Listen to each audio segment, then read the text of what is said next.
नमस्कार, एक न्यूज़ 24 देख रहे हैं यहाँ पर मैं हूँ आपसे ड्यूटी। देखिए, भोजपुरी अभिनेता और बीजेपी नेता पवन सिंह और उनकी पत्नी ज्योति सिंह के बीच चल रहे विवाद के बीच अब राजनीति में एक नया मोड़ सामने आ गया जो बहुत ही ज्यादा इंटरेस्टिंग है।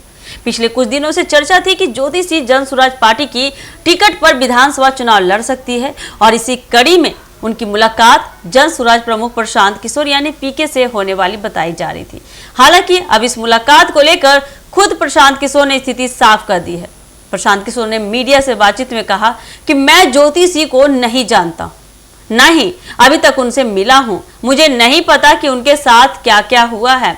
उन्होंने यह भी जोड़ा कि अगर ज्योति सिंह उनसे मिलने आती हैं तो वे जरूर मिलेंगे और उनकी बात भी सुनेंगे, लेकिन किसी के व्यक्तिगत मामलों में टिप्पणी करने से उन्होंने साफ इनकार कर दिया है। दरअसल बीते दिनों से यह खबरें चल रही थी कि पवन सिंह और उनकी पत्नी के बीच विवाद बढ़ने के बाद ज्योति सिंह जन स्वराज के संपर्क में हैं और आगामी बिहार विधानसभा चुनाव 2025 में पार्टी की ओर से उन्हें टिकट भी मिल सकता है।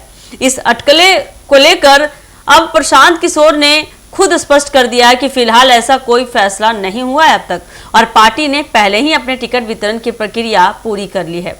जब मीडिया ने उनसे यह पूछा कि क्या जन स्वराज पार्टी ज्योति सिंह को आरा विधानसभा सीट से टिकट देने के लिए विचार कर रही है, तो पीके ने स्पष्ट रूप से स्पष्ट शब्दों में कह दिया कि हम पर्दे के पीछे कोई डील नहीं करते हैं। आरा विधानसभा सीट से पहले ही हम उम्मीदवार की घोषणा कर चुके हैं।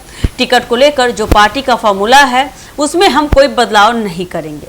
उन्होंने कहा कि जन स्वराज पार्टी का उद्देश्य बिहार की राजनीति में पारदर्शिता लाना है, इसलिए किसी भी व्यक्ति को व्यक्तिगत विवाद या पब्लिसिटी के आधार पर टिकट नहीं दिया जाएगा। पार्टी की नीति साफ है, जो जनता के बीच काम कर रहा है और संगठन से जुड़ा हुआ है वही उम्मीदवार बनेगा।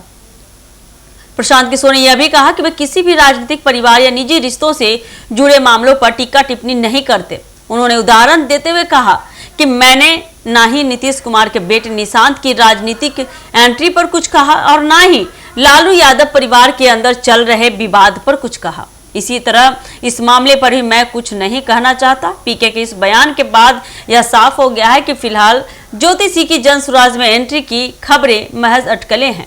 हाँ, अगर वह खुद मिलना चाहें तो मुलाकात संभव हो सकती है, लेकिन टिकट या चुनावी भूमिका पर फिलहाल कोई बातचीत नहीं हो पा रही है।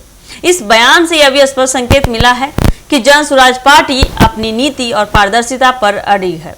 पार्टी का मानना है कि किसी व्यक्ति की चर्चा या विवाद उसके राजनीतिक मूल्यांकन का आधार नहीं हो सकता है। इस तरह प्रशांत किशोर के बयान ने न केवल अफवाहों पर विराम लगाया है, बल्कि बता दें यह भी दिखा दिया कि जन स्वराज फिलहाल किसी विवादित व्यक्तित्व को टिकट देकर राजनीतिक लाभ उठाने की दिशा में नहीं सोच रही। अब देखना यह होगा, काफी दिलचस्प होगा कि आने वाले दिनों में ज्योति सिंह वास्तव में पीके से मिलती है या नहीं, और अगर मिलती है तो यह मुलाकात बिहार की सियासत में क्या नया रंग भरती है। तो ये देखने के लिए आप जुड़े रहिए हमारे एक न्यूज़ 24 के साथ। धन्यवाद।